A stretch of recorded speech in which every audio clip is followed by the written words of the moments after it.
Jim, I don't know if there's anything that Jim wasn't involved in, certainly in the community, and he gave it his all, left a lasting impact on everything that he did. I wanted to extend heartfelt thoughts and condolences to Marg and Kim and Randy and their families, and also mention that Glasgow Square is celebrating their 25th anniversary this year, and there's a special event on February 6th in which Jim will be acknowledged. So, um, and with that, I'm going to give the land acknowledgement. As we gather this evening, we pause to remember that in this province, we live and work on lands that are by law the unceded territories of the Wabanaki peoples, predominantly the land of the Mi'kmaq. May we live with respect on this land and live in peace and friendship with its people. We also recognize the African Nova Scotians whose culture, heritage, and history have been and remain a key part of our province for more than 400 years. I'd now like to ask for the approval of the agenda. Second. Moved by Councillor Dorrington, seconded by Councillor Joe McDonald. All in favor signify by saying aye. Aye. Opposed? Motion carried. We're going to move into our first presentation this evening. And with that, I have some quite a few words, Bruce, to say about you. Do you want to come stand with me while I read them? I can stand here by myself. Or I could stand down there with you. This is the gentleman that we're talking about this evening with the ball hat on. For any of you who don't know, this is Bruce Sweeney. He has been an integral part of the Jays Care family for the past 2 years, first as an assistant coach and now as head coach for the 2025 season. His commitment, passion, and leadership have had a profound impact on every child, parent, and volunteer involved in the program. Bruce embodies what it means to lead with heart. He brings Jays Care's mission to life by creating an inclusive, empowering environment where every child, regardless of age or ability, feels seen, valued, and supported. He skillfully adapts programming to meet each individual's developmental needs, ensuring no one is left behind. His ability to recognize varying skill levels and make real-time adjustments allows all kids to feel successful and engaged on the field. Beyond coaching, Bruce is a true community builder. He arrives early, stays late, and always finds time to encourage kids who may be hesitant to join in. Whether it's a high five, a pep talk, a prime step from the adjacent playground, Bruce's presence is steady and encouraging. He also builds strong connections with parents, guardians, and fellow volunteers, helping to create a supportive and welcoming environment for all. One standout example of Bruce's dedication was during our Earth Day Go Green Get Clean event. As an honorary guest, he went above and beyond, reading to the kids about caring for the earth, helping with litter pickup, planting a flower garden, and securing 30 saplings for children to take home and plant. He effortlessly blended environmental stewardship and mentorship, showing kids how they can make a difference in their communities. Every week, the children line up and they see Coach Bruce. Whether he realizes or not, he's not just coaching people, he's helping shape confident, compassionate young people. Bruce grew up in this very community and now gives back in a way that creates lasting memory for a new generation. His leadership, creativity, and genuine care make Bruce fully deserving of the title Junior J Care Coach of the Year. And this, to my understanding, is federal, like it's across the whole country. Just a couple of other things I would like to mention about Bruce. Bruce has been very connected with the town over the years. He's sat on one of our town committees and also was very involved with a volunteer group working on climate projects throughout. I know Bruce probably is responsible for planting at least 5 trees over at Parkdale. 5 or 50, I don't know what that is. So back to the Jays Care program. Rachel McKenzie is here this evening, and I don't mean to just pick on you, Rachel, but I remember a couple of years ago when Rachel put a lot of work into securing the funding for this project. And watching it grow over the last couple of years, it's been pretty darn remarkable. So Rachel, maybe if you'll come up and do a presentation today, and just give a little background on the program.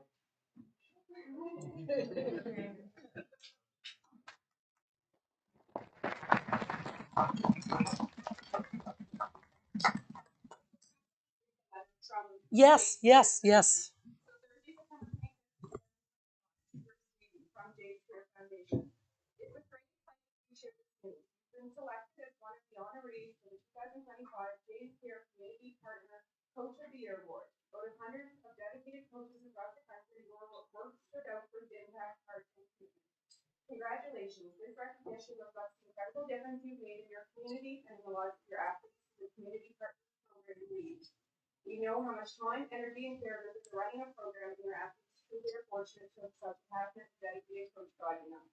The nomination you received highlighted your creativity, leadership, and inclusive empowering space you built for your athletes. Your role as a James Fair coach is inspiring, and we are proud to celebrate everything you've accomplished. And they said, as a token of our appreciation, we'll be sending a gift to our organization from James Fair team. We hope it serves as a reminder how deeply valued you are, not just by us, but by your entire community. Thank you for everything you do. We are honored to recognize your saving contribution and proud to have you as part of the James Fair family, formerly the Community Partner Team of James Fair Foundation, which is the foundational branch of the foundation.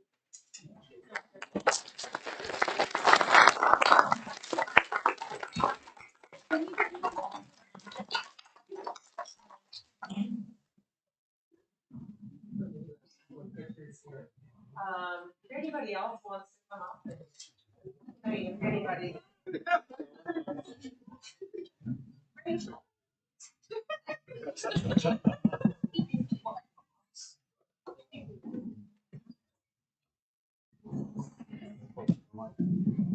Well, just like to say and there are a number of you. This is sort of a pearl on the west side of Glasgow. We have a community center in each of our wards, and there's nothing that makes all of us prouder and happier to see. Lots of great things happening there, and thank you for your role. Thank you.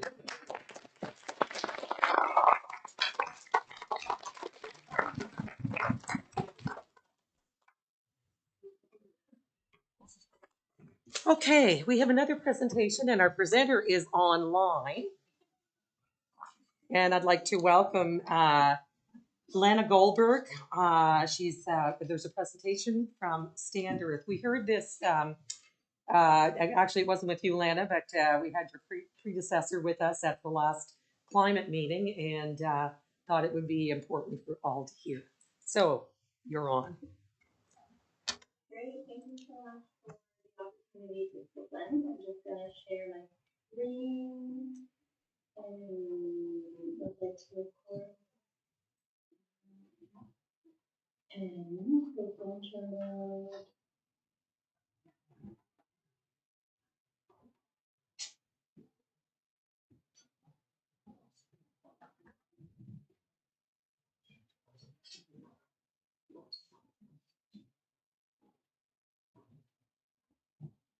Okay. Can you see my slide? No. No. What always happens?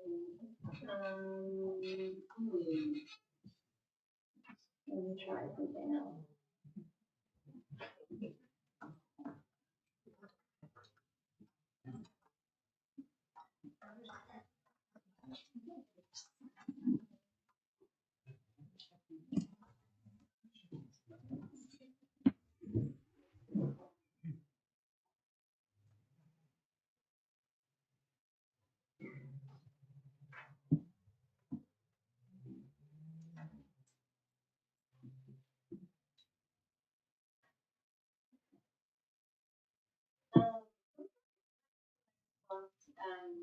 Team, do you folks have the presentation on your end?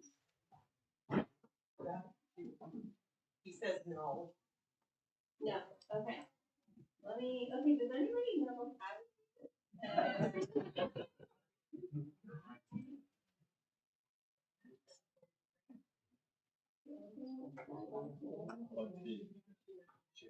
Share screen. Should be in the top right Yeah. corner. Top right corner. Yeah. Kind of blurred, then you need to. Yeah, she a presenter? You have to allow permission on this end.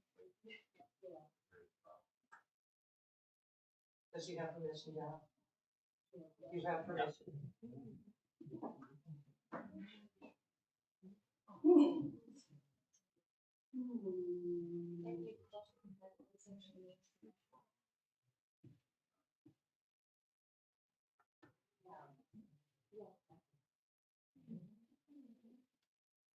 Her microphone? Yeah, can you click on her name in the right screen there?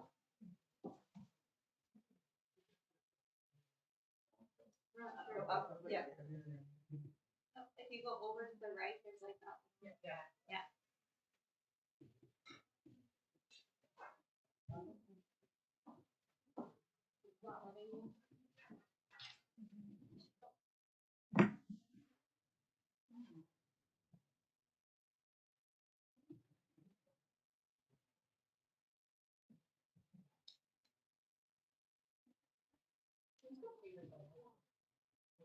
I could send you the link to the presentation if there's stuff.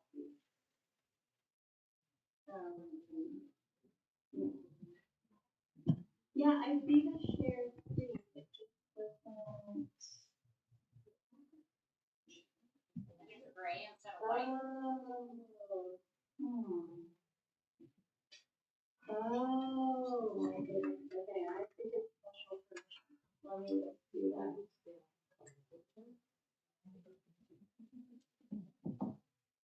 If you go to her name by the picture, there's 3 dots around there. Not really screen. On her. Yeah, where it says Below her name. Yeah. Those 3 ones. No. Yeah.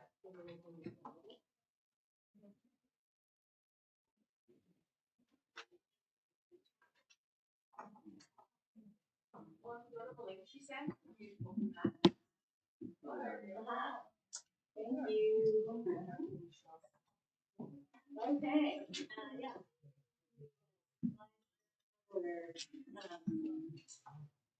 It doesn't matter. Yeah, actually, yeah, you can click on the slideshow at the top, then you'll see the full slide.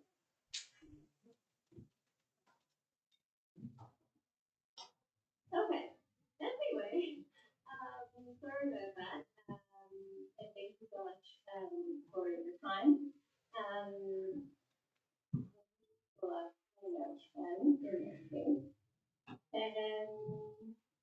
Okay, so yeah, my name is Anna Holbrook. I'm a senior climate campaigner at Stand.Earth, Canadian environmental advocacy organization. As mentioned, some of you who are on the Community and Climate Committee met my colleague Sophia in November, when she might do a presentation on the same topic.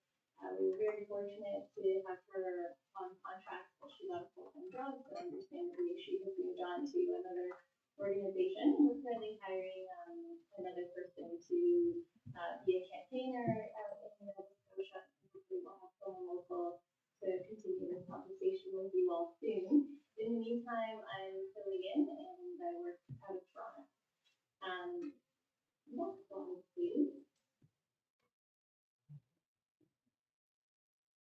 So Stand.Earth is a registered nonprofit and was founded on the West Coast 25 years ago, but we've slowly moved east to address environmental issues in other provinces as well as at the federal level.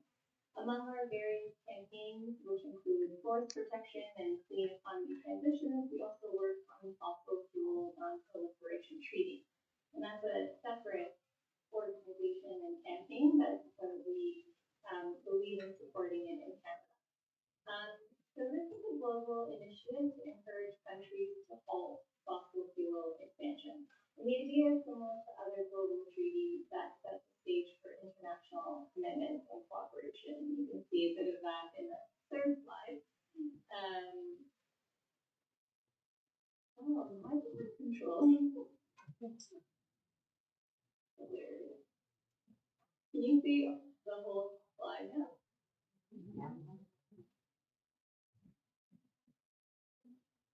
Yeah, you can see the whole slide. Okay, I'm somehow being controlled. Thank you for that. So here are some of the models that it's modeled on. Here's just some information about CAN. So given that it's a global treaty, the main players are, of course, countries. And these are the 18 that have committed to writing and passing a global fossil fuel non-proliferation treaty so far. But over 135 municipalities and subnational governments have also endorsed the treaty, and in Canada, 17 cities and towns have endorsed. And the idea is that when municipalities show support for this larger mission, it sends a message to the federal government that there is an appetite to invest in clean alternatives and to develop energy sovereignty in the country. So the main pillars are a just transition to help countries move their economies away from fossil fuels, to stop the expansion of any new coal, oil, and gas production and infrastructure, and to phase out existing fossil fuel production to get warming to below 1.5 degrees Celsius, which is the agreed on limit that we cannot pass. And the thinking is that without a global treaty and commitment, it makes the transition harder, it creates stranded assets, it increases risk to workers and communities, it delays renewable energy expansion, and it delays economic diversification into more sustainable sectors. And without this global commitment, it's often municipalities that are left holding the bag to organize and pay for climate impact. And that's why it's so important and powerful for municipalities to speak up and demand action at higher levels of government. And we've seen that municipalities are actually leading the way and punching far above their weight and resources to take climate action. I've seen that in Glasgow in particular has made very important commitments over the years and has scored a very impressive climate plan. And it's time for other levels of government to meet you where you're at and provide the support that you need to implement a clean transition. And so supporting the fossil fuel non-proliferation treaty would send a signal to the province and the federal government that communities are ready to move to a clean economy, and it encourages them to pave the way forward for all municipalities. And it would also help show that there's a global treaty to finally stop expanding fossil fuel infrastructure. So, what can you do? You can pass a non-binding motion endorsing the fossil fuel non-proliferation treaty. You would be joining, as I said, 17 Canadian cities, including Vancouver, Toronto, Ottawa, Montreal, and a bunch of smaller towns. You folks would be the first in the Atlantic to endorse, which is a positive example for other communities, and show that there's coast-to-coast support for more national climate action.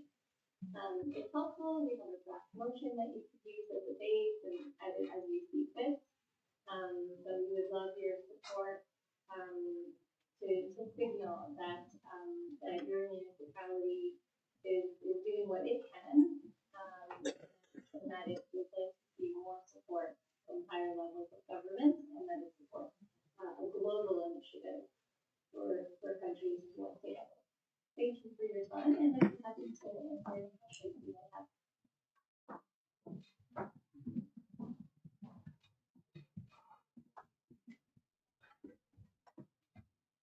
Thank you, Alana, very much. I didn't realize you were in Toronto. I thought you were in Halifax.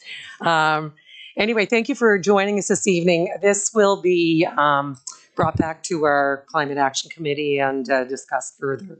So once again, thank you, and we'll be in touch. Great. Thank you.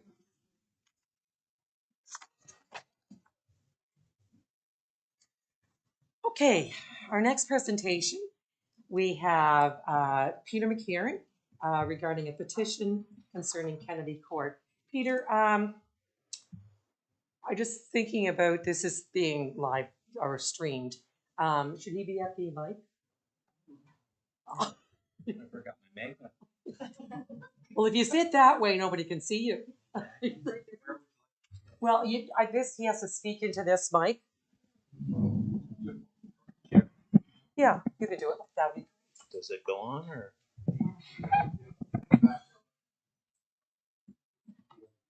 You did. Okay. Well, this will be strictly analog, so won't run into those technical difficulties. Good evening, Your Worship, Town Council members, senior staff, residents of Terrace Heights and the West Side, Ward 3, I think. Good, thank you. Thank you for the support. My presentation will be a little different than the ones included in the original package. After the month delay, 2 months into it, things have changed just a little, so it'll be a Reader's Digest version. Thank you for the opportunity to present our petition opposing the sale and development of the land identified as parkland on the approved plan of Terrace Heights subdivision dating November 17, 1971. Our petition, am I supposed to sit and watch you? Our petition includes the names of almost every homeowner and resident residing in Terrace Heights, plus a number of other Ward 3 residents that wanted to express their disagreement with the proposed sale of our park by signing our petition.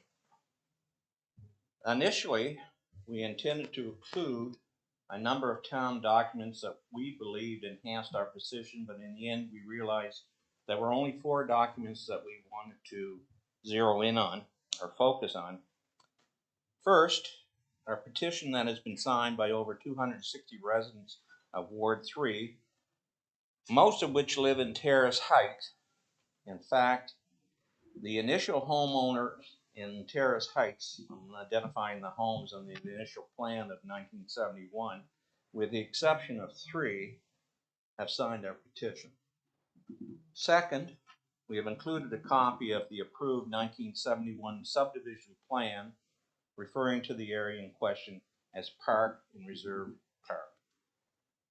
Third, we have included copies of the meets and bounds, descriptions of the deeds highlighting the common property lines bordering the land in question and referred to as parkland. There's 3 of us. Last but not least, we have included the text from the town's present subdivision bylaw, which was adopted on May 30th, 1988, and later amended, but to this day includes the following. I'm going to quote from the Part 11 Parkland Transfers. In principle, reads as follows. Before endorsement of approval on the final plan of subdivision by development officer, the subdivider shall reserve and convey to the town, free of encumbrances, for park, playground, and similar public purposes, an area of usable land equal to 5% of the area of land shown on the final plan of subdivision, exclusive of public streets, walkways, and the remainder lot. If any or sum of money equals to 5% of the assessed value of the new lots created, exclusive of public streets, and the remainder lot, if any.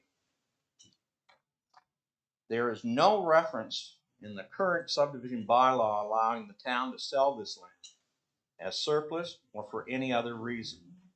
In 2016, which was 45 years later, the town adopted the present land use bylaw containing provisions for selling land it had deemed surplus and allowing 4 unit in R2 zones, but the subdivision bylaw has remained the same. As it reads, the land was transferred to the town by the developer free of encumbrances for park, playground, or similar public purposes. New Glasgow, more than most towns, understands the value of green spaces, having won awards related to green space and environmental initiatives over the years, and more recently its broader climate action and sustainability programs, winning the Nova Scotia Federation of Municipalities 2022 Climate Change Leaders Award for its Net Zero Glasgow initiative. Terrace Heights is a classic, well-planned development that has stood the test of time. From its inception, the developer and real estate agents have used the park and the street layouts as selling points to prospective buyers. And they're in the crowd tonight. We've all bought in the last 15 to 20 years, with the exception of we have some original homeowners here that go back 50 some years. As a number of the residents of Kennedy Court confirm that a dead-end street was a prime consideration in purchasing their homes, which enhanced the safety of the neighborhood for their children. One young couple recently told us they paid more for their home in Terrace Heights than they would have paid for a similar home in another area of New Glasgow. These homes were bought with the understanding that Terrace Heights has a dedicated green space or park, and the town has played a significant part in promoting that belief by the very fact that the past and present subdivision bylaw clearly contains that language. It's for park, playground, or similar public purposes. Time does not change the town's obligation to the residents to maintain this property as it was originally intended. We honestly can't imagine why you would consider proceeding, and respectfully request that you withdraw the RFP before this goes any further. Thank you. Thank you very much, Peter.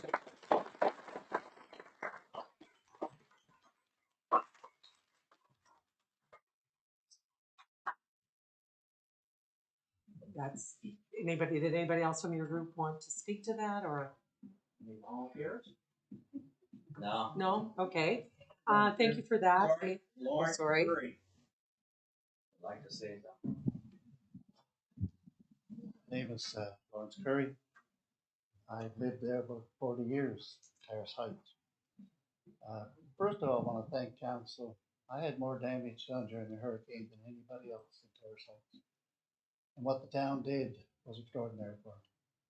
What the town workers did by coming to my area, cleaning up, you did more than any other municipality. And I want to thank you while I had this opportunity. So thank you, Madam Mayor. And Thank you for to that. councillors for that. And I also want to say I'm not against affordable housing. That's where I thought I lived. I thought I had affordable housing. The spot that you're in is a difficult one. I've been in the same spot myself. With the school board, I was involved in a number of renovations of different buildings over time. But I also was chair of the site selection for the new school here in Glasgow. And as chair of that particular committee, we had a number of people approach us to ask us exactly what we intended to do, where we were going to put the school, and where we should put the school. We had 3 different locations, by the way, that were selected for that new school. We actually went out and looked at those 3 locations. And we had a committee formed, which was made up of people in the community. People would call me at home, and people would stop me as they do the councillors and speak to them. And what they said to me is, Lawrence, you can put the school anywhere you want, as long as you keep it in the same place. That was it.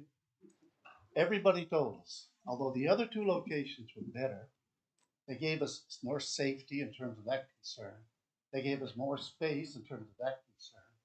And the deal was a little better in terms of renovation. Even for traffic flow, it was better. But the people of the town spoke openly to me, spoke openly to the committee that we had formed, and said, look, this is the will of the people. This is what we want in this particular location. So I'm asking council, and I guess I'm here today to support Peter and to support the residents of Terrace Heights. But what we want you to do is to listen to the request we're making to you. And as you hear our voice, it's pretty consistent and it's pretty uniform. And we'd like to thank council for the opportunity to speak, and thank you for your consideration. Thank you very much. Thank you.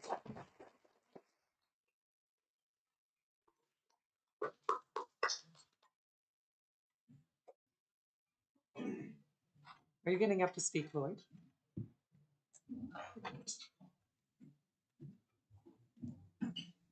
Thank you, Your Worship, and councillors all. I'm one of the first ones to move in the area. I moved in and I bought the property from Mrs. McNeil. Some of you might remember Mrs. McNeil, a lovely, honest lady. And I just want everybody to know that I was told it was a green space. And there wasn't any, I didn't question her whatsoever. Bruce McIntosh is her son-in-law, and I'm sure that Bruce would back up whatever I'm saying tonight as far as to the lady's honesty. We in the West Side don't have very many green spaces, in fact, few if any. We merely pay our taxes. We pay our taxes to the town. Fantastic services, fire department here tonight, the police department. Our departments are great, but we don't have much on the west side. And I say that sincerely. We have the West Side Community Center, and from there you've got a ballpark for the kinsmen. But overall, we merely pay taxes to the town. We have very little to show for it. We don't ask for much. We don't ask the people for anything. We rely on the town being good to us. We're good to the town. We try to pay our taxes. But it's time New Glasgow started putting little parks in as an example where we live. We don't, on my street, I'm very pleased to tell you, right beside me, we have two little children, and across the street we have two. These are new kids, 3 or 4 years old, and a brand new baby on the next house down. We like to protect our little kids.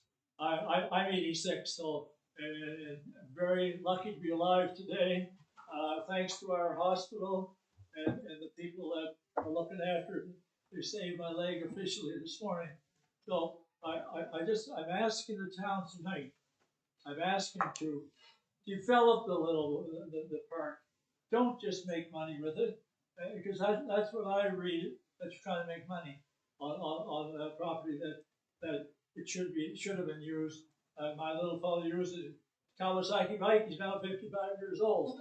So just remember, I'm not going to hold you up tonight, but please give us consideration, each one of you. Make sure that you remember the people that live on the west side.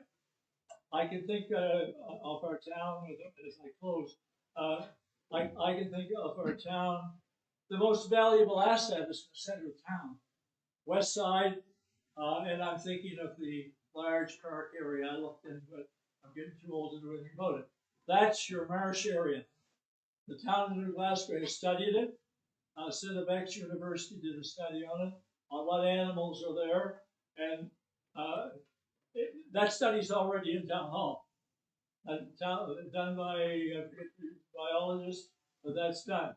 The marsh area takes in New Glasgow, takes in Stellarton, and takes in the county of Pictou.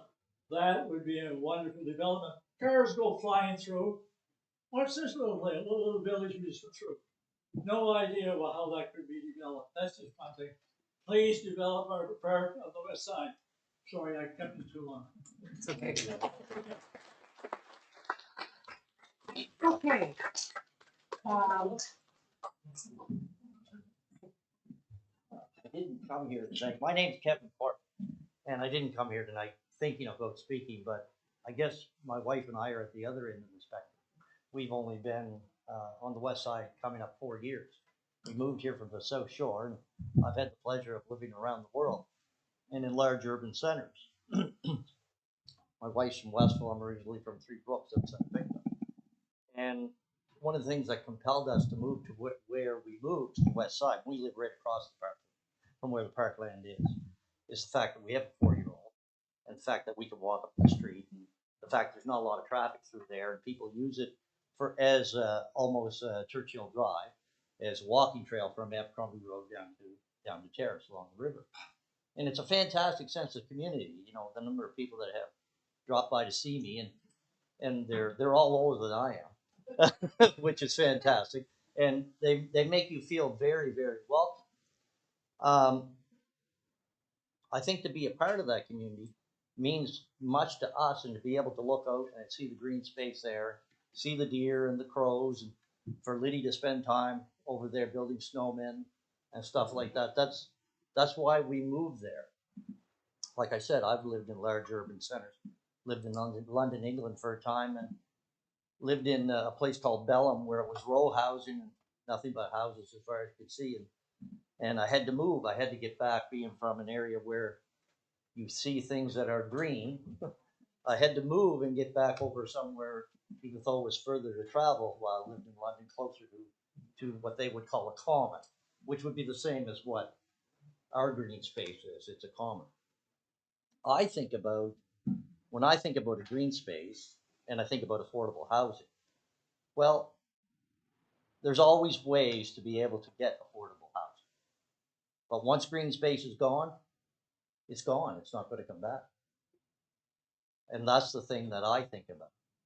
If you have green space, and coming from my experience in working in large urban centers, once it's gone, you're not going to get it back. Whereas housing a part of every urban landscape, but green space is. So I was compelled to speak tonight since I'm at the other end of the spectrum. So thank you for your time. Thank you.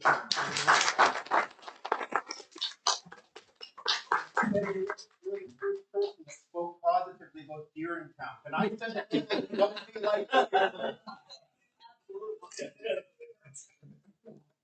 Okay, thank you very much for your presentation. It's not a question and answer this evening, just the presentation, and I can assure you the council will take this under consideration. So with that, we're going to move into the rest of our council meeting. You're welcome to stay or to leave if you wish. If anybody would like to go down in the elevator. Lloyd, Joe, I think Lloyd should. Yeah. McKay. I'll take people down. Anybody that would like to go in the elevator, you're going down the road. And bright lights right across.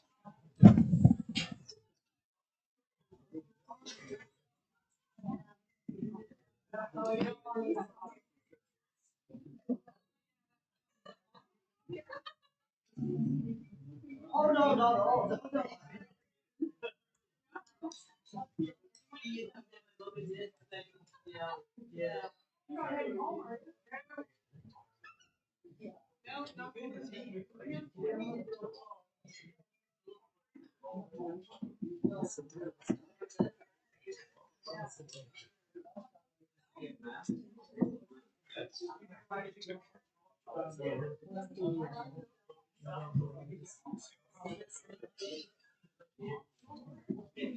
Thank you, Peter.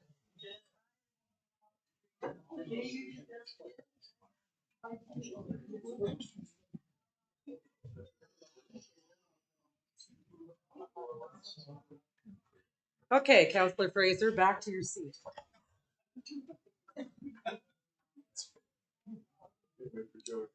Yeah, I will.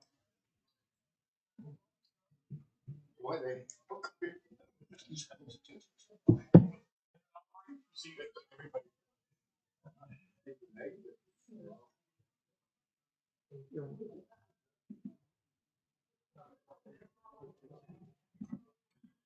Okay, let's move on with our agenda. I'm going to move to the approval of the consent agenda, and with the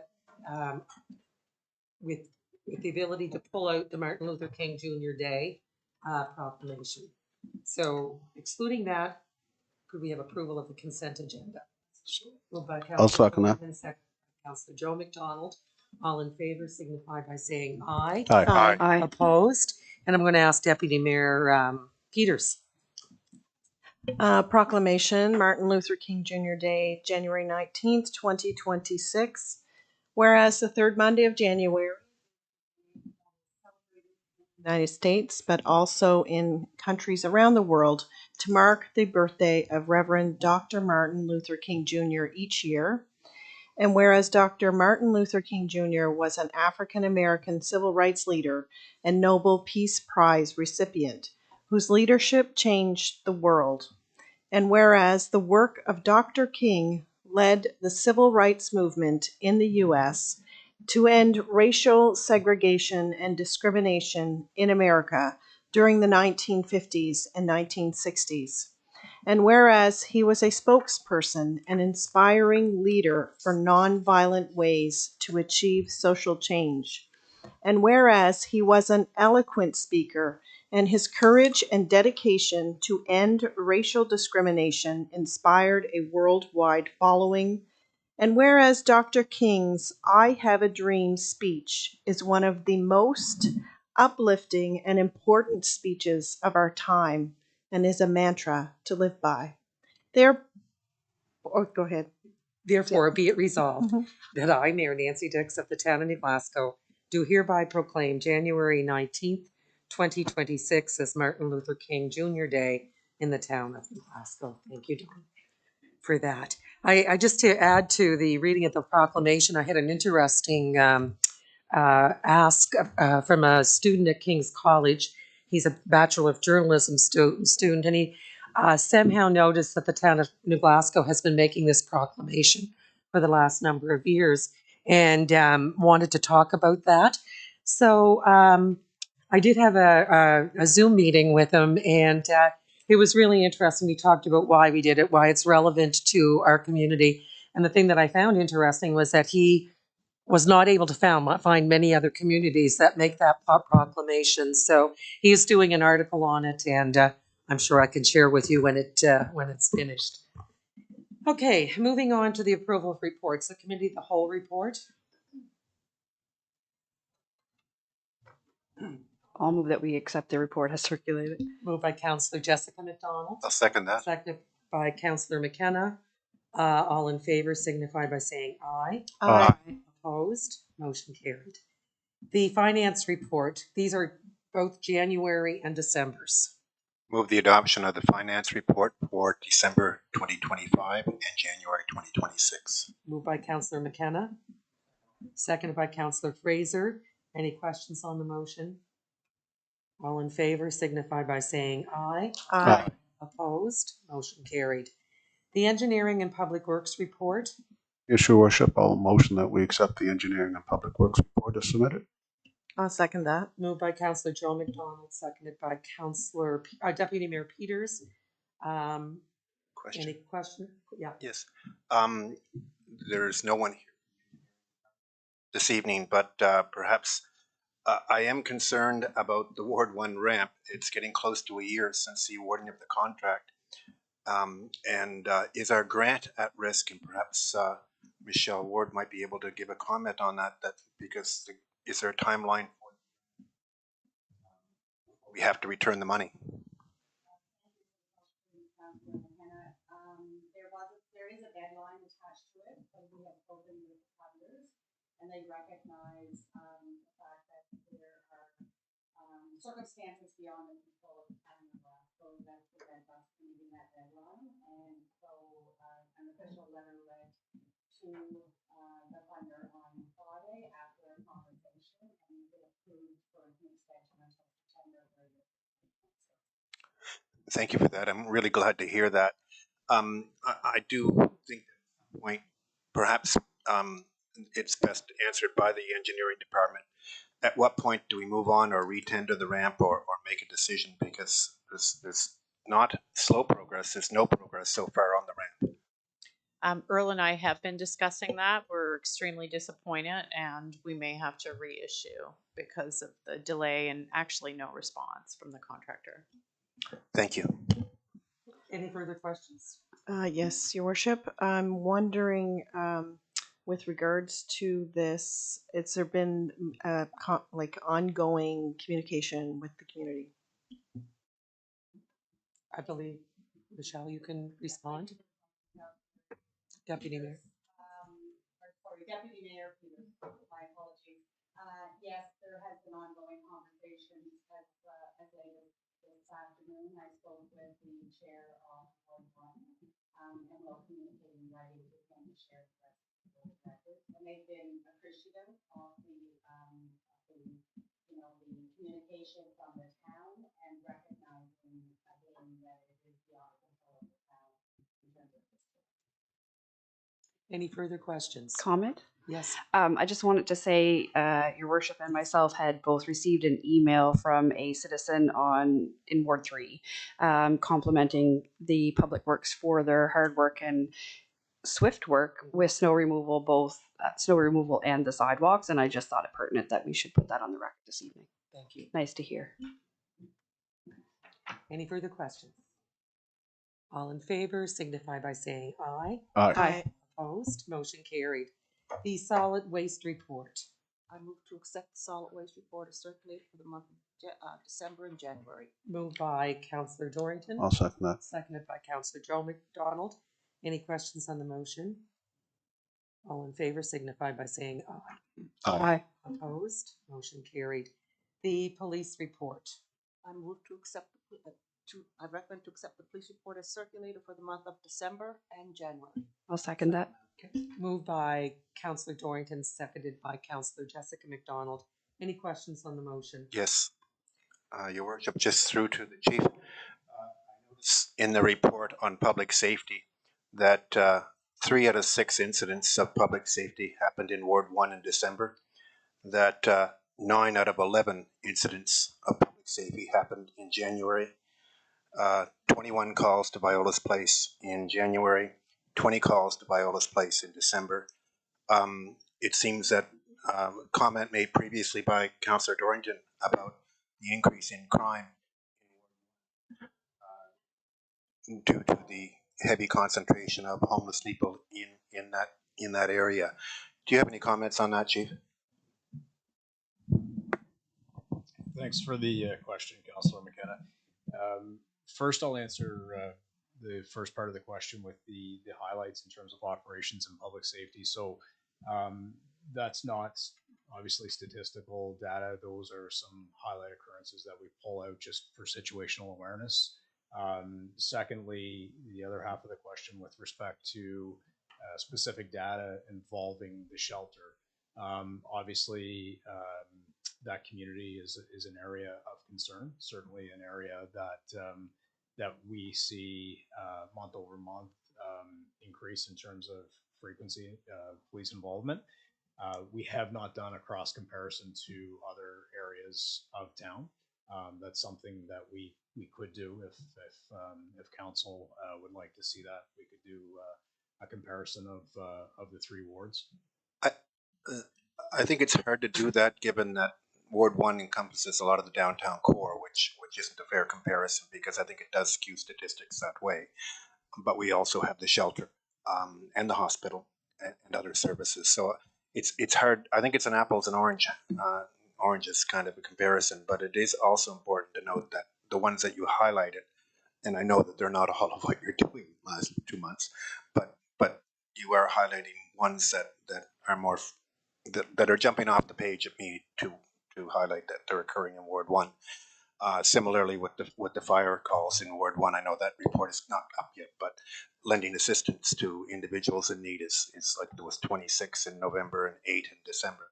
So again, those are, again, it's difficult to say it's concentrated because of the homeless situation or anything else, but that is a factor, and I appreciate you offering that. Thank you. That's correct, Councillor McKenna. We are, in terms of the highlights, we're trying to pull out what would be of the most significant public interest. And in terms of data, the way that we've tried to collate that, if you will, go back to the October 1st meeting. What we've been trying to do is categorize quality of life occurrences. So occurrences that are affecting disproportionately affecting some of the more or involving some of the more vulnerable populations. So that is likely a more accurate depiction of what we're talking about. Thank you. Any further questions? All in favor signify by saying aye. Aye. Aye. Aye. Opposed? Motion carried. The community development report. Move that we accept the community development report as circulated. Moved by Councillor Jessica McDonald. I'll second that. Seconded by Deputy Mayor Peters. Any questions on the motion?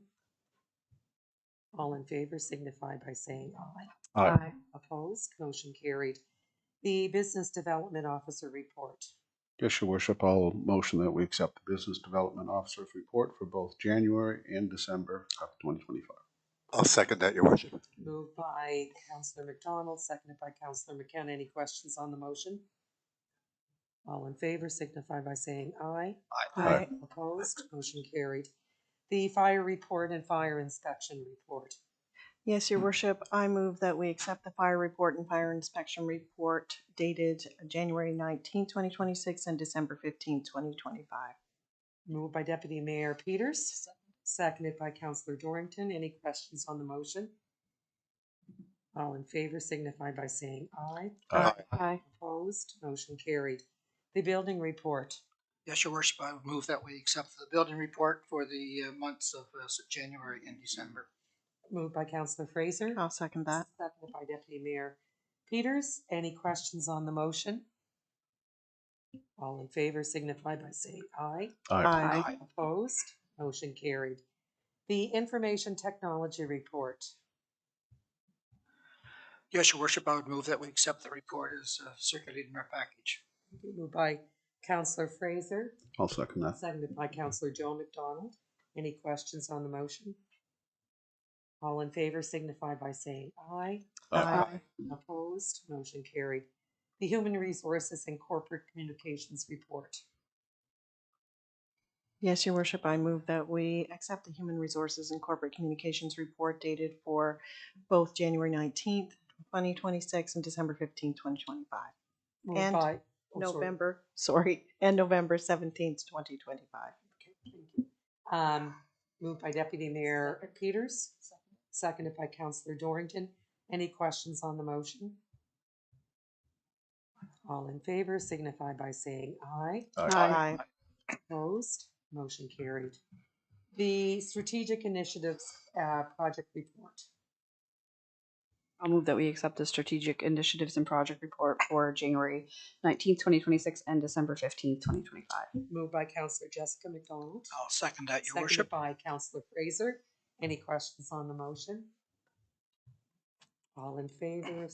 I would like to. Oh, sorry. Councillor Fraser. I really do think that we can't. We did have a few comments about some of the other reports, but this encompasses everything that we've been focusing on for the last full year, and it's remarkable. If you read the documentation that was put together by the chairs and witnessing what we witnessed over the. Every time you turned around, there was another thing going on. That was a celebration of our 150th year. So remarkable. Thank you. All the best to the leaders and all the people that did some great work. Thank you. Thank you. Did you? Yes, Your Worship. I just want to say that it was an astounding effort of collaboration and just reflecting on it, reading the report. It's just remarkable where we've been and where we're going. So just a really good, amazing work. Thank you both for that. Thank you, everyone. All in favor signify by saying aye. Aye. Opposed? Motion carried. Thank you to all the directors for your wholesome reports. Moving on, under motions, we have a motion to revoke the tax exemption part of Viola's Place Society. Councillor Joe McDonald. Yes, Your Worship, I'll present to Council a motion to revoke the tax exemption grant to Viola's Place Society. I'll second that. Moved by Councillor Joe McDonald, seconded by Councillor McKenna. Any questions on the motion? Question. Yeah, I was going to say, do you want to? Going forward. Yes. Does it have to be within a tax year, or can it be from this date forward? Okay. No new one next year. Okay. So, Your Worship, Yeah. Is our legal advisor suggesting that this is impacting just one fiscal year? No, I'm just suggesting that should it be retroactive, it mustn't be retroactive. So that the new tax year will start April 1st, and so then this exemption will be terminated as of March 31st. Okay. And then if they want to apply again or whenever they can, we won't do it on that. That is correct. Any further questions? All in favor signify by saying aye. Aye. Aye. Opposed? Aye. No. Motion carried. Okay, our accounts for January and December. January 2026, December 2025. Yes, Your Worship, I would move that we pay the bills for the last two months and keep working. Thank you. I'll second that. Moved by Councillor Fraser, seconded by Councillor Joe McDonald. Okay, all in favor signify by saying aye. Aye. Aye. Opposed? Motion carried. And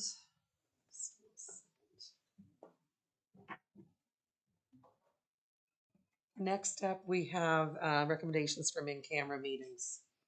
It is the recommendation to council to proceed with the release of the request for proposals to operate the Riverfront Marina.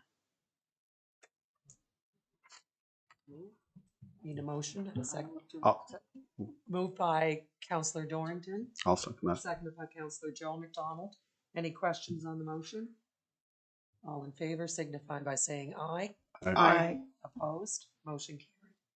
Thank you. And the Provost request for proposals. It is the recommendation to council to proceed with the release of the request for proposals to purchase the town-owned lot on Provost Street.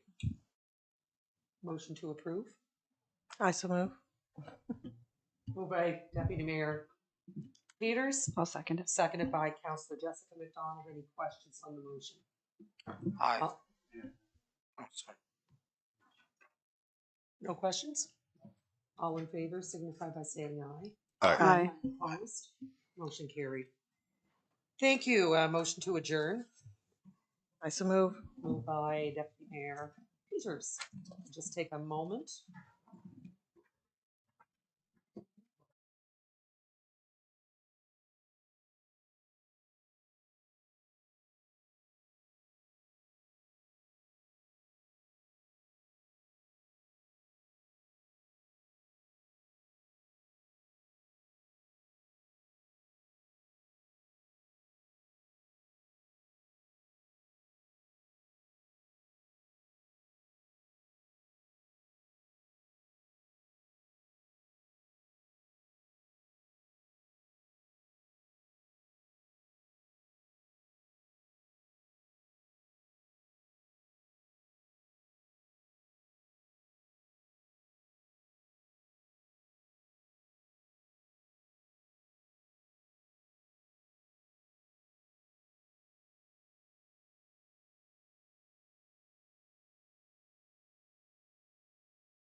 Second it. Seconded by Councillor Jessica McDonald. All in favor signify by saying Aye.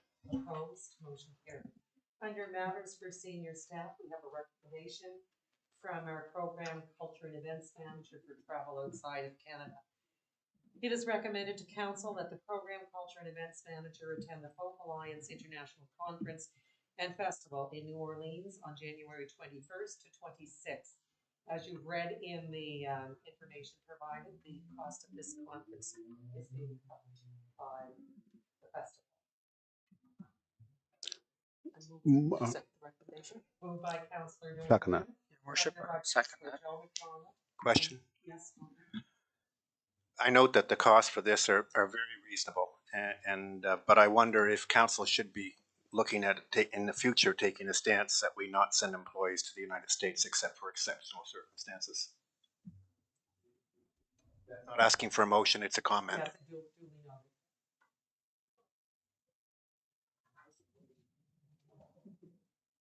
No further questions? All in favor signify by saying aye. Aye. Opposed, motion carried.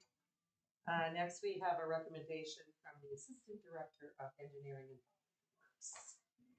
The recommendation is to approve the award of Tanner Glasgow 25 PW 011 wastewater flow meters tender to the bid submission from Flowmetrics with the highest overall qualified evaluation in the amount of $90,975 plus HST for all mandatory bid items, along with the list of provisional items included in this report, at a total cost of $34,980 plus HST, for a total cost of $125,955 plus HST.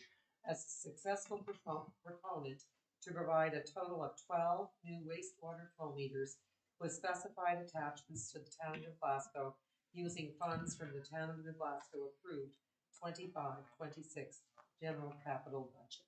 Your worship, I would move that we accept this recommendation. I'll second that. Councillor Fraser, seconded by Councillor Joe McDonald. Any questions on the motion? All in favor, signify. Aye. Aye.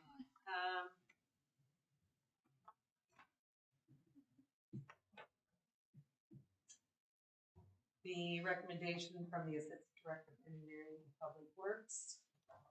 The motion is to pre-approve the 2026-27 general capital Little Harbor Road water main project for an estimated total project cost of $3,202,209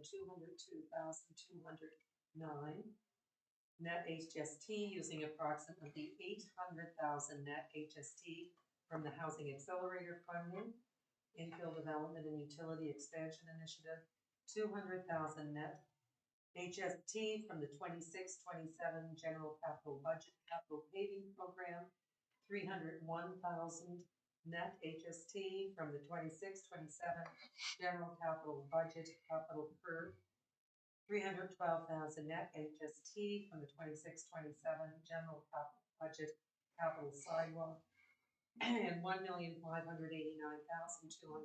net HST from the 26-27 General Capital Budget Little Harbor Road Water Main Project. The 26-27 General Capital Budget could receive funding under the CHIFC Federal Funding Program, which would provide funding up to 50% of the total project cost. That would reduce the overall impact to the 2026-27 budget requirements. I move to accept the recommendation as circulated. Moved by Councillor Gordon. Your worship, I would second that motion. Seconded by Councillor Fraser. Any questions on the motion? Go ahead, Councillor McKenna. When do we find out about the federal funding?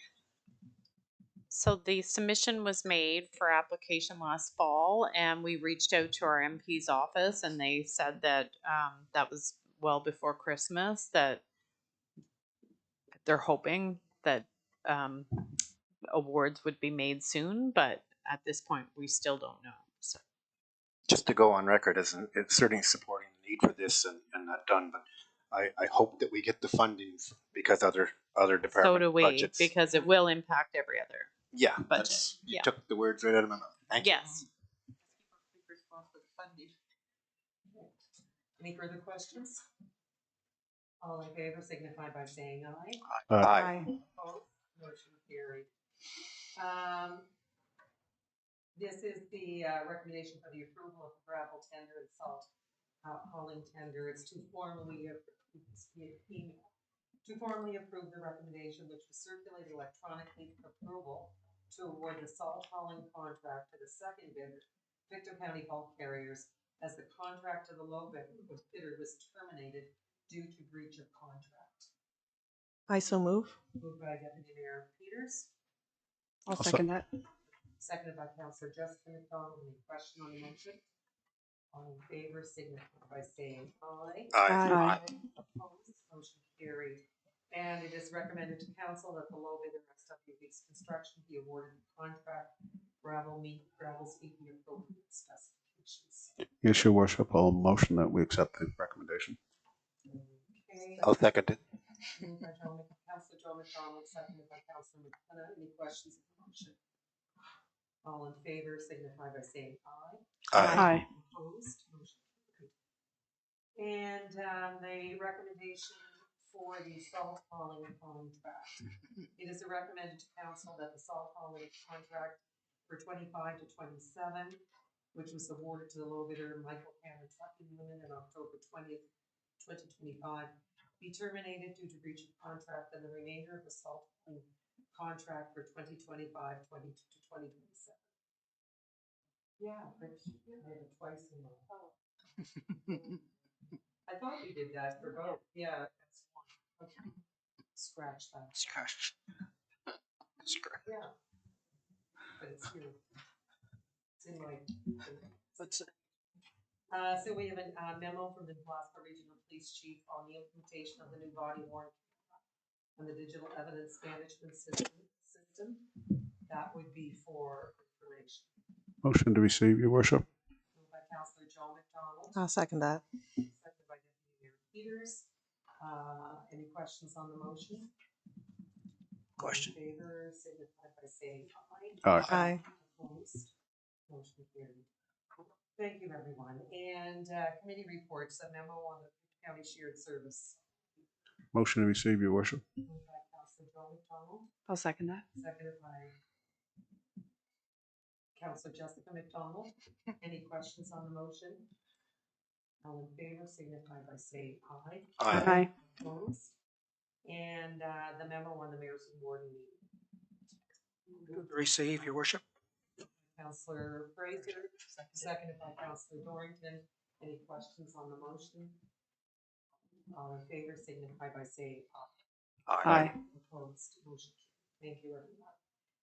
Questions by members, council meeting by Councillor Jessica McDonald. Yes, your worship. I do understand that the town has actively been updating the town's bylaws over the last several years. The council meeting bylaw was brought to my attention.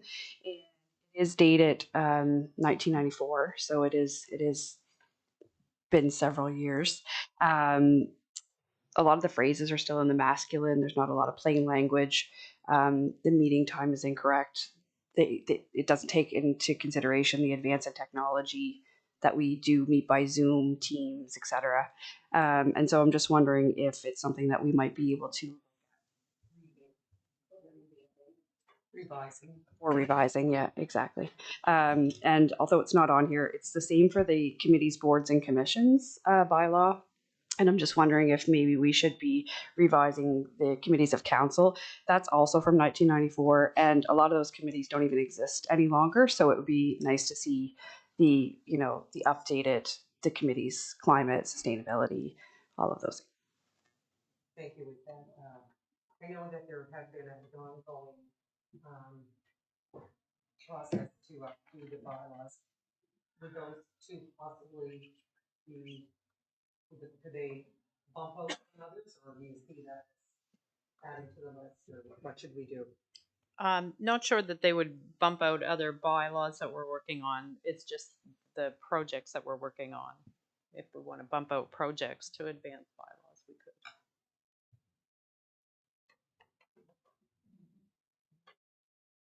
I don't know that there's any urgency. It's been there since '94, but if citizens are looking up the information, it is incorrect. And I have had several citizens who have been approaching me a lot about the YouTube videos, the council highlights, and that's why I wanted to bring it forward. But again, I don't think there's any real urgency, but if we could maybe look at getting it on the books. Just a comment. Yes. I don't think it's urgent that we have to get it done like tomorrow, but I think we need to start working onto it so that we just don't keep pushing it off until it becomes urgent, because we are in the 21st century. We need to bring our bylaws with us. It's misleading to people that look at our bylaws. Yeah, and even the communities of council, if you look that up on the website, they're dated 2023. So they should maybe be updated as well. Sorry, not trying to. So the webpage needs to be updated. Yeah, Your some worship. of those things. Yes. Carry on. In the Keeping with this, bylaws, not necessarily, in touch with what's going on in our community. The bylaws around dog, with an animal, action, I guess. There's it seems like every day somebody brings up an issue pertaining to, enforcement of, whatever laws we have to restrict dogs, especially dogs, that are unleashed. I don't know if anybody has a dog tag for their animal. I'm just wondering where we need to go. That's all learned about what actually happened. So sure, seems to me that could happen, easily in our neighborhoods, especially, outside Avenue, every day somebody can have So that issue's been addressed. So do we have yep. No, we have people that won't adhere to bylaws. So very often on the trail, there's people that let their dogs off leash. Oh yeah. So we do have people that don't want to comply, which is no different than any other law. Yep. So it is complaint driven. So the complaints, and typically what we have also found is that people are happy to call, but they don't want to actually go on record, which is an issue when we're trying to charge with when you require evidence. But the Brookside Avenue issue has been addressed. Yes, and I'm just wondering, do we, in any formal way, do we issue tags for dogs? Yes, so the bylaw does require that you have a license, but again, people have to do that. They have to come get a license. Yeah. So unless So- there's a complaint and then we investigate the complaint and we find that they don't have a license, then we encourage that they need to get a license. Well, some of the dogs can't speak for themselves, but they have really, they are victims. Okay, innocent dogs, of course, can be very easily be a victim. So I just want that to be recognized, that and I perhaps get a better answer from your answers were just fine. But Chief Leo, could you comment, please? I can really provide you much of the same answer as CAO, Councillor Fraser, but it is a complaint-driven process, and typically violations or complaints that we receive under the bylaw include a dog at large, so a dog that's not on a leash, either running free or sometimes on the trail. The owner feels that they don't need to have the dog on the leash for whatever reason. More aggravating circumstances we have seen people who have been bitten by dogs. We've seen more commonly we see dogs that bite other dogs is more frequent than not.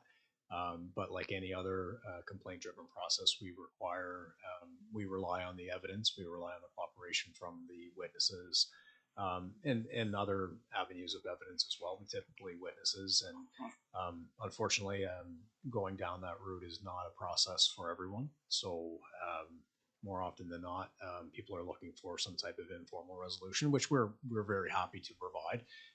And of course, what comes along with that is the documentation piece. So we can monitor that, and if there is an escalation, then we can try to pursue more appropriate formal outcomes. But again, we rely on the complainants to cooperate in that process to give us the evidence we need to prosecute. So when we get a complaint, we should direct them to your department? Absolutely. Is there such a thing as a dog catcher anymore? Well, there is, yeah. Yeah. There is an animal control officer. Yeah, and typically his role is really controlling the animal as per the job title, and our job is to investigate, collect the evidence, and lay the charge if if the evidence warrants. Thank you very much.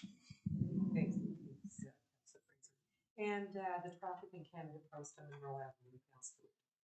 Thank you, Your Worship. I received an email from a citizen, I believe it was back in the summer, who lives on Monroe Avenue with had some concerns about the speed on Monroe Avenue and did request a traffic report. I was provided with a traffic report from 2022. Thank you for that. I have subsequently been contacted by that same citizen who received in December a letter from Canada Post indicating that they would be completing a safety assessment and mail would no longer be delivered to their doors during this period and must be picked up at the post office. I haven't spoken with Canada Post, but the citizen did indicate to me that it was not only his home, it was all of the homes on Monroe Avenue, which does cause me some concern for people to have to go to Stellarton Road to get their mail, not having the means to do so. So on. In any event, he did tell me that he contacted Canada Post to see what the safety concern was regarding, and Canada Post did confirm that it was the speed of drivers on Monroe Avenue. So I did ask that this matter on the agenda to see if I could request an updated traffic report.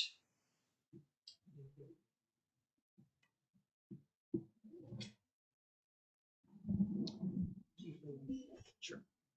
Thank you, Councillor McDonald. Absolutely, we can do another study there. Typically, what we do is we will put our traffic analyst device up in the area for 14 days. Gives us a good sample to collect. You know, of course, different times of year and weather and things like that can impact it. I would be curious to see the Canada Post report and what analysis they actually did and what data they collected, or if it's just left to the complaints of the carriers. I agree, and my biggest reason for bringing it to the agenda and requesting the report was so that the citizens could be armed with the report, an up-to-date report when they make their case to Canada Post. Yeah, absolutely. We have the devices actually deployed right now. It'll be coming back in next week for another report, a recommendation that'll come to council in February. Following that deployment, we will place it on Monroe Avenue. Thank you. And the citizen did actually, the letter did say that they would be contacted once the assessment was completed by Canada Post. And I did contact that citizen to see if they have an update, but I haven't received a response yet to that correspondence, but I thought it pertinent that we still went ahead with it. Yeah, absolutely. If you do happen to get a copy of that report, it would be nice for us to see that as well. There could be some very relevant information in that would help us do our analysis as well. Absolutely, I'll pass it right along. Your Worship, I do know that on Stellarton Road, on the odd numbered side, which would be the right hand side going out of town. Canada Post did send all those residents letters that they were not going to be delivering mail to their mailbox because there was no sidewalks on that side of the road, and that that was last would have been at least a year and a half or so ago. So they are doing things like that. I believe on the even side of the road, they were still able to get their mail, but it is a change in Canada Post's operations. Comment? Yes, go ahead. I'm just wondering if part of that is within their collective agreements, because there's different collective agreements between urban Canada Post and rural. That came out of the last contract. And the other thing is with the government saying that all departments have to cut back, and plus Canada Post is going to stop having home delivery in 10 years. I'm wondering, are they starting to work toward that now?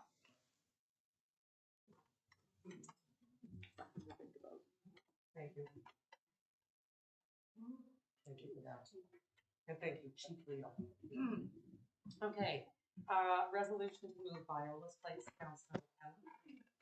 Yes, thank you. Just to serve notice, I believe it would be to serve notice that at the next council meeting that I'll be moving the following resolution, and that is for a collaborative review of Viola's Place homeless shelter location and community safety enhancements. And the motion will read as follows. Whereas New Glasgow recognizes the vital importance of Viola's Place in providing essential emergency shelter services to those experiencing homelessness, offering hope, support, and a path towards stability. And whereas the town is deeply committed to supporting vulnerable individuals in need while ensuring the safety, vitality, and well-being of the entire community, including residents, businesses, visitors, and especially children and families in the downtown core. And whereas ongoing community feedback supported by New Glasgow Regional Police data indicating increased calls for service related to safety, crime, and broader community impacts, including a reported rise in disturbances and related emergency responses, has highlighted concerns that the shelter's current location at 189 Marsh Street, being within approximately 800 meters of an elementary school, may be contributing to challenges in the downtown core, the surrounding residential areas, and particularly in proximity to school zones. And whereas the town seeks to address these concerns thoughtfully, collaboratively, and in a manner that prioritizes the protection of children while continuing to provide compassionate support for those experiencing homelessness. Be it resolved that the Town Council of New Glasgow, number one, affirms its ongoing support for maintaining high-quality homeless shelter services serving the needs of Pictou County, and directs the administration in partnership with provincial partners to establish a collaborative working group. This group shall include councillors, residents, local businesses, shelter representatives, service providers, police representatives, and other stakeholders to ensure diverse perspectives are heard. Number two, tasks the working group with exploring and identifying potential alternative locations for the shelter that meet operational needs such as accessibility to transit, healthcare, and support services, that comply with zoning requirements and minimize community impacts, particularly in relation to proximity to schools and child focus areas. The group shall propose viable options for Council's consideration within 9 months, with flexibility to extend if needed for thorough consultation, while prioritizing no disruption to current services. Upon the working group identifying suitable alternatives, locations, and making recommendations to Council, Council shall review these options and, where appropriate, recommend preferred locations to the Province of Nova Scotia for their consideration and potential support. Number three, it directs the working group to engage early and transparently with residents and stakeholders in any potential alternative areas to address concerns, build understanding, and foster community support. Number four, urges the Province of Nova Scotia, in collaboration with municipalities, to develop comprehensive provincial guidelines and oversight standards for the operation and management of homeless shelters province-wide, which would promote best practices that balance compassionate service delivery with community safety, including appropriate considerations for siting near schools and consistency across regions. And number five, directs the administration to establish a fast action community safety committee, building on existing partnerships with police and community groups where possible, to meet regularly and propose practical, immediate recommendations such as enhanced lighting, outreach programs, or enforcement measures for Council to consider implement swiftly to improve safety throughout the town. This committee shall operate as a short-term emergency group and shall conclude its work no later than 12 months after its establishment.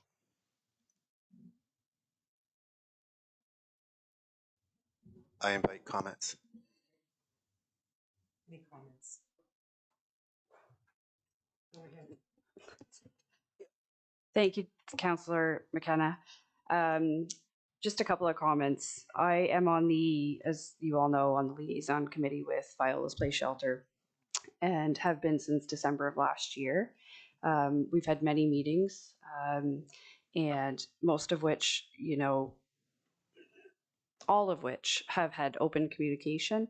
But this last meeting that we had just this week left me with some concerns, and that's surrounding the public safety, which is the whole reason that we had the forum in October. And although in October we brought to that meeting the costs to our taxpayers, which of course we wanted to highlight and rightfully should have, the forum was about public safety. And during our meeting with Viola's this week, a comment was made. We had requested, there was a request made that and Viola's Place, they are doing that. But the comment that came from the executive director was that it's for the safety of the clients as well. And to that point, I do agree. However, it was followed up with a comment that there was a client at Viola's Place. And when I questioned whether or not that was reported to police, it was not. And I made it very clear that as a town council and as a town as a whole, we are responsible for all of our citizens, whether they're on the west side or clients of Viola's Place. And it was very concerning to me, to the point where I did bring it up a second time at the end of the meeting, because the reason why it was not reported was because she did not want it to become a statistic and did not want it to cost taxpayers money. That is very concerning to me. It's not about the taxpayers' dollars, it's about public safety. And I feel that that comment in itself is a relationship breakdown, and I'm not sure that it can be repaired. And to me, I don't know how we move forward if they are not going to trust our emergency services. They're not going to call emergency services because it's a statistic, because it might get posted on Facebook, because it might be in our occurrence reports. I think that the priority is the safety of all of our citizens. And that one example was enough for me that I would be happy to second the motion that Councillor McKenna has put forward, because my fear is public safety for all involved. And so if you're refraining from calling the police because you were able to handle it yourself, then I think that we have bigger problems. Thank you. Thank you for that, Councillor McDonald. I too am on that committee, although I missed the last meeting, and certainly share some of the concerns and frustrations that I will say as most of you have probably experienced, my colleagues, this is the number one concern for residents that I represent. And certainly 2 or 3 or 4 or 5 times a week I get contact, either email, phone call, or passing people on the street and walking my dog, asking about this, asking about the safety on the trails, raising concerns about weeds. And it's a regular occurrence. It is a priority. It's a very important issue. We have tried to work with violence to limited success to date. I hope that will improve. I also have been very clear that I think that, and I'll go on the record as saying this tonight, that I think that Viola Place is a 20-bed facility, and we have many times more than that here in homeless people within the town of Glasgow, and that we need to look beyond the capacity of 20 beds for perhaps 6 or 7 or 8 times that many people who are experiencing homeless in our community, because we're concentrated in Glasgow right now. Other communities need to look at developing shelters or services as well as in Glasgow, because we are beyond our capacity to cope. Chief Beal has gone on record with this for police. And I know that our fire chief has done the same thing with the garbage call and others as well. And I was hoping and still hope that the staff and the board at Viola Place will see that getting other municipalities involved in perhaps creating shelters in their communities will help share the load. And if Viola Place was truly a 20-bed capacity with 20 homeless people, perhaps it wouldn't be so overwhelmed with the demand that they're facing as well. So publicly stated, gone on record saying that we need the community in Pictou County to share the load, and Pictou County and beyond. And hopefully that will start out this week as well. Comment? Councillor Crazy. Your worship, just responding and just supporting this this solution that's being putting together a working group, which was the essence, I think, of your proposal. I think that's the right direction to go in, because we're spinning our wheels a little bit with the liaison, but we're not all on the same page. It seems to me that. But what what I saw is something kind of hopeful the last time we got together, and it was the fact that we have now got the opportunity in social development. It's provincial in nature. They have the power and supposedly the wherewithal to help us move forward, and so with help us with the funding. Yes, so I think with Jamie Smith, the person who I didn't recognize with the mask on, but then I figured it out towards the end. In any case, I think we've got the potential there to address the problem, as long as we understand the problem is homeless, and I didn't see anything about addictions in the package that you put together, but I think that's understood. It's a health related issue, and so all this has to be put together. There's no there's no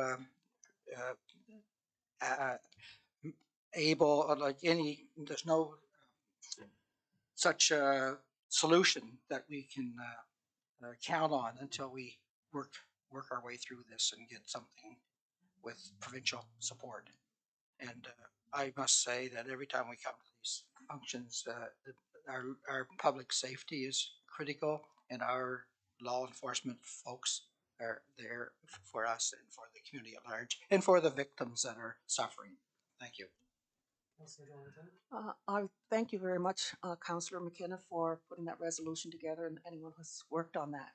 I too get those calls, and it's getting to the point now where people who have residents in that area or rental property are asking me, what is the town doing? I can't rent my place.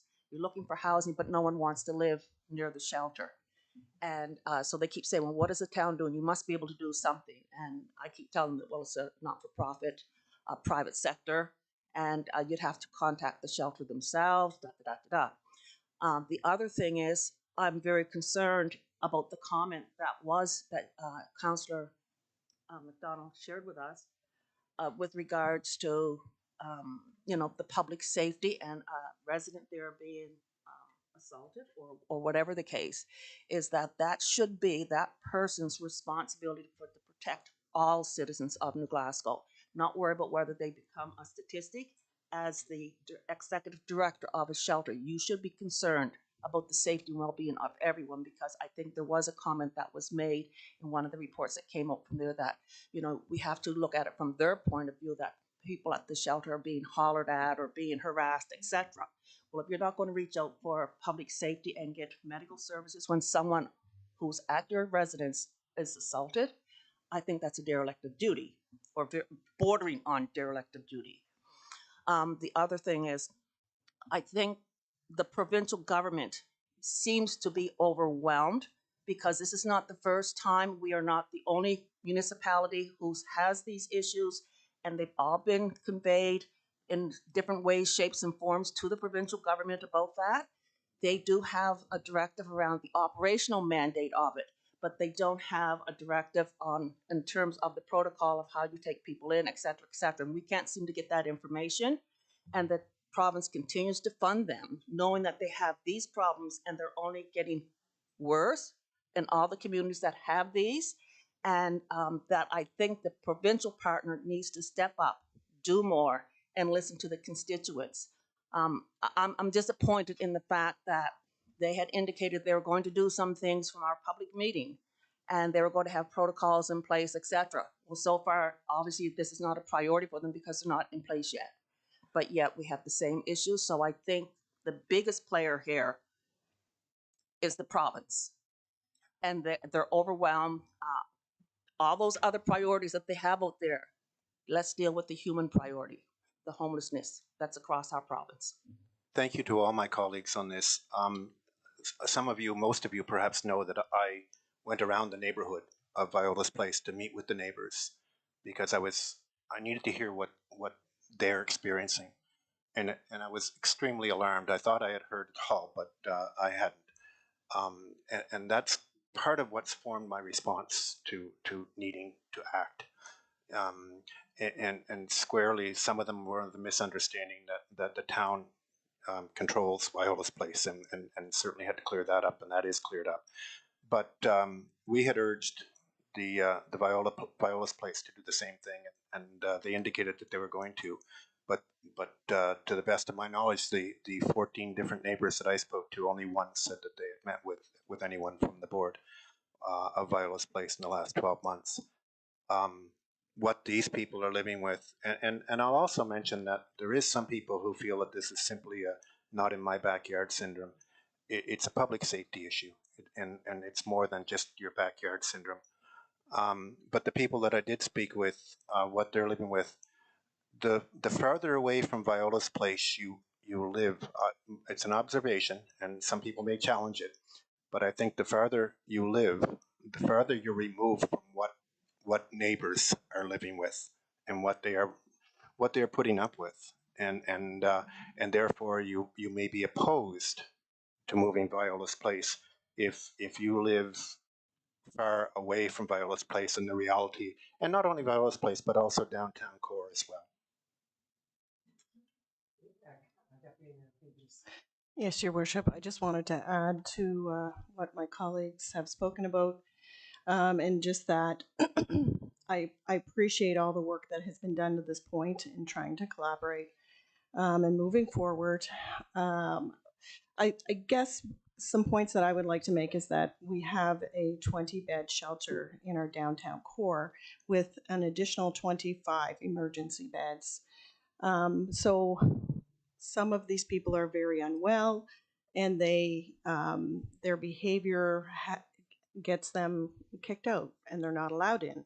And so these people who are very unwell are blocked or banned from accessing, and they're left within our town with very little agency to access shelter elsewhere or long-term housing. So I would also like to point out that bringing together 20 plus people who are no doubt some of the most vulnerable and sickest of our people, and housing them all together, I have concerns about not only for safety, but for humanity. And I don't think that I think it borders on harmful, because they are not able to access perhaps the intense healthcare needs that they may have in timely manners, because the people that are working there 24/7, as far as I understand, are not qualified to provide the healthcare needs, the complex healthcare needs that they would need. So I'd also like to, another point I'd like to say is that our town was never consulted when they increased from an 8-bed shelter to a 20-bed shelter and an additional 25 beds. And so I find that to be negligent for our town and our services that we provide for everyone. And I do also see this as not just a public safety issue, but this is a significant healthcare crisis that we are facing and other towns are facing all across this province and across our country. So I would like to just add also that since we're making a call out to the province, that we do need publicly funded long-term care for addiction and mental health. And we do need supportive housing for people in recovery from mental health and addiction. I work in addictions as well, and I just want to say that our long-term treatment has been privatized with the least expensive long-term care being $10,000 a month, with some that are costing $25,000 a month. And most people I know who are really unwell and are afflicted with addiction issues, do not have the agency to navigate that, and certainly don't have the funding to pay for that. And where it is a chronically relapsing condition, there's no guarantee that 1 month of treatment is even going to provide them with what they need. So I think we as a province and as a town, we need to be looking at this differently, and otherwise it's going to get worse. So I think that with what is being put forward here, having these all the different people coming together, and not just having the town versus the shelter meeting, because I do feel that that is spinning wheels. I see that bringing. I'm very hopeful that that may bring change in a timely manner. Thank you. Your Worship. Councillor McDonald. Similar to Deputy Mayor Peters' concerns, I will make note of a study by Simon Fraser University. It's to do with a call to action for British Columbia for mental illness and homelessness and addiction. I'll just read the first part of it. Very high quality research shows that most effective way to end street homelessness. This research includes head-to-head comparison of housing people together in a single building versus in scattered settings.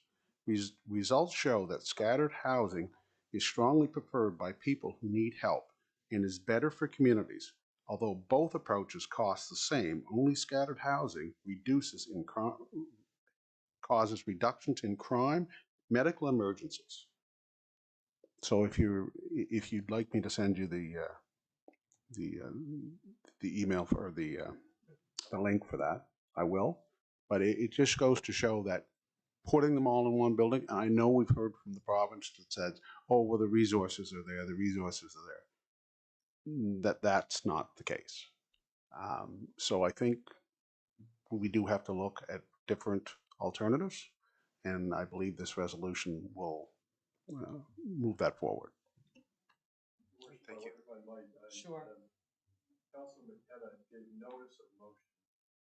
It sounds to me like everybody has spoken and said that they're in favor of the motion. Right. I wonder if it's sensible for council to consider waiving Councilor McKenna's notice of motion, just dealing with the motion here and now. I have no qualms with that at all, if it's the will of council. Well, you can put forward. Withdraw. No, you can't put it. You have to withdraw the notice. No. Somebody else can just say, a motion to waive the notice of motion. They can vote on that, and if they accept that, then they can vote on Councilor McKenna's motion. Just before we do that, I would appreciate hearing Chief Leal's comments on the motion as well. I respect his opinion on these things. Thank you, Councillor. I've been involved with all of the liaison committee work.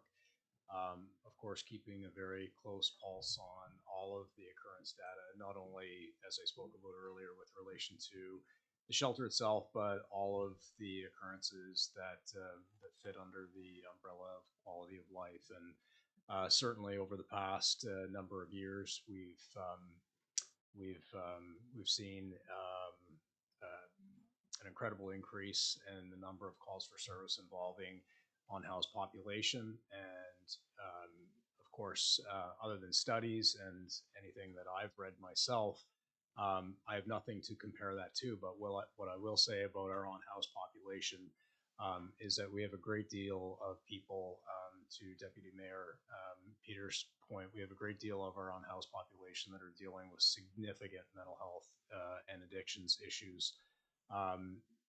Like I said, I have nothing to compare that to. I don't know. I know every community, or just about every community across this country, is dealing with a housing crisis, but of course we have housing issues here, but I really think we're in the midst of a mental health and addictions crisis, at least in our municipality, and that's simply what our data shows.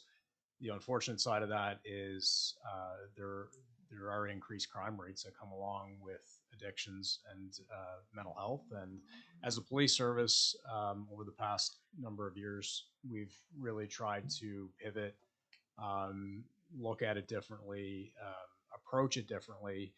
The reality is that there, as far as I can see, there is always going to be an intersection with public safety and mental health and addictions. That's the reality for the foreseeable future. So our police services tried to adapt with training, with policy, with every approach that we take toward this. I mean, we don't want to criminalize that behavior, but there certainly is a threshold, and when that line gets crossed, then the only alternative at that point is the criminal justice system, and that's not every case. That's few and far between, but it is reality, and we are seeing, of course, an increase in crime as it relates to those factors, or those being motivating factors. So there's a significant problem here, and it is getting worse month over month. We study the data closely. We look at our, and again, our data, again, I will acknowledge, is only one piece of that puzzle, but there is a significant intersection between mental health, addictions, and public safety, and our people see it. They live it every single day, and unfortunately, we have the data that shows that as well. I will just mention, just to add to comment, I can't help but think when the previous shelter was running, as Deputy Peter said, it ran at a maintenance capacity. I don't believe the safety issues were as obvious, certainly, as they are now. Your Worship, that raises a good point. I appreciate you mentioning that, because talking at our liaison committees, I did raise a point. If we go back to when the Life Shelter opened, and even the early years of Viola's place, it was just that. It was simply an emergency shelter. And what we have learned through the liaison committee meetings and many meetings and conversations with the province is that the add-on services and the evolution of that facility, it's grown far beyond an emergency shelter. If you look at the day services and all of the outreach and all of the programs that are being offered there, the emergency shelter component is a very, very, I'm going to say small, but it's only one component of what is being offered there now. So when we look at that and we look at it in terms of geography, I think it is a relevant question to ask: is it the right fit for that environment? I'm first to say I'm no expert in mental health and addictions, but I think that is a very relevant question to ask, and that we need to explore. Is it the right fit for everything that's being offered there right now? I have to say that in all of my listening to people and visiting neighbors and liaising with some members of a community that formed a Facebook group called the Glasgow Residents for a Safer Community, no one has said we don't need a shelter or we got to get rid of it. It doesn't matter. Just not one person has said that. Not the people who live next door or across the street or in the backyard of Viola's place. Not one of them have said we don't need this. What they shared with me is what they're living with, and that's the biggest concern I have. I spoke to the storekeepers at the Need store, and very, very concerned about what they have faced. At the credit union, same thing. It's very, very challenging for the neighbors and businesses in the immediate area. Thank you. So, as Frank said, would somebody like to? We need a. I'm sorry, Frank. To waive. Okay.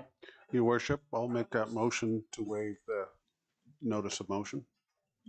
Moved by Councillor Joe McDonald, seconded by Councillor Fraser. All in favor signify by saying aye. Aye. Opposed. Motion carried. I don't have to read that again, do I? No. So now you vote, now you. Have a motion to. Right, discussion about the motion, that's fine. Okay. No discussion, call the question. Okay. Vote on. The discussion's already been held. I would say. So and that's not to be made by Councillor McKenna? No, Councillor McKenna. We can do that, okay. I think Councillor Jessup said she would second. I move the previous motion that I read to council.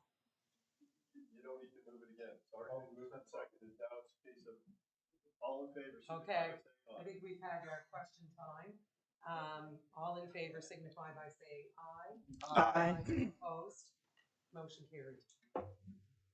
Thank you. Thank you for that. Thank you, everyone, for your conversation. With that, that brings us to the end of our committee of the whole meeting.